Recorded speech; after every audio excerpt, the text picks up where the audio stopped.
pimples from stress. Here's a story about a tweaker who got into a mess. He had a stockpile of beakers and phosphorus and acetone with his home-blown chemistry set.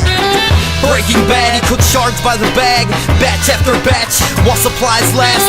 No sleep for days, he just played his techniques with the basement drum and bass for relaxation in between the grands that he made. And by the 5th day, he was 10 batches deep like Burner gets paid. But see, greed has a funny way to say, just one more before you put it all away. And so we fired up, got a little wired up, smoked the bong and nuggets while the stove cooked up the bass. Took a couple Xanax to the face, came back from a piss and the kitchen was ablaze. So we panicked, grabbed the garbage can from the cabinet and filled it up in the shower till it was twice his own weight. He couldn't lift it, so we grabbed the nearest liquid, threw it on the spot where the acetone ignited the pilot light. Flash burn, burn so bright, burn his hands in his face, so we ran for his life. He ran just as fast as he can with like 3 pounds of speed and around 20 grand. He had a conscience, so we phoned up the man and told him apartment C3 was about to burn that shit down. Now he's no longer a DJ or a b-boy, he's stashing dope under the dumpster behind the drug mart on Detroit.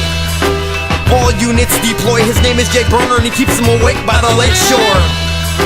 Roger that, 10-4, roger back, send for pastries we're in for a long go. Check emergency at Metro, just when my friend's skin was dripping on the fucking floor. All excuses really unsure, like I think I had an accident while wrenching on the Ford. That's when he looked up and saw this whore bag nurse on the phone like she was talking to the law. And then the next thing he saw, Cleveland police guns drawn for cooking up raw.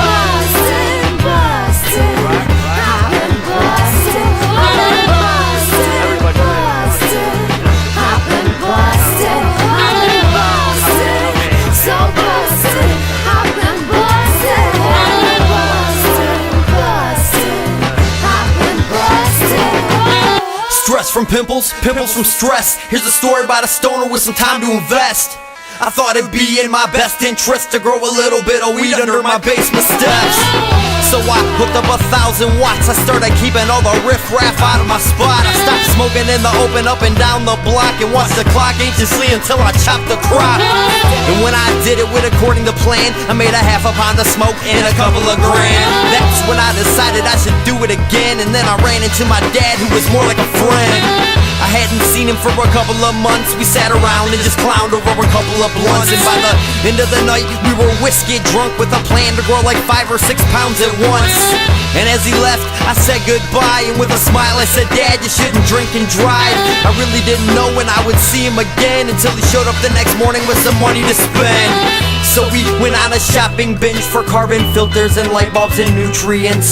Hunt for a landlord who just wants his rent paid on time, like drop a line if the furnace takes a shit. That's when we met Herbert with no kneecaps, who couldn't make it up the steps to show us the fully finished attic. The situation seems perfect. Operation Father-Son, binding over currency had just begun. Nervous for the first month in service, thinking every neighbor knows just exactly where the herb is. We're just trying to blend in, trying to be friendly without making friends. That day it all came together. Dad bought a fishing pole and a brand new sweater. I bought a new board with the fat ice catcher as Justin Paris cleared the chamber through the crusty bong water.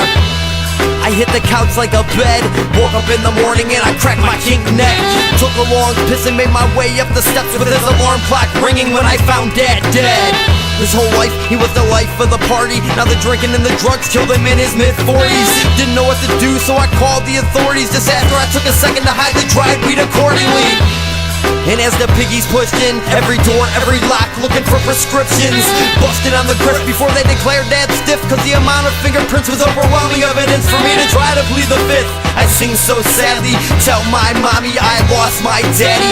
Tell her that I fucked up badly. Tell her to please call Jack Bradley.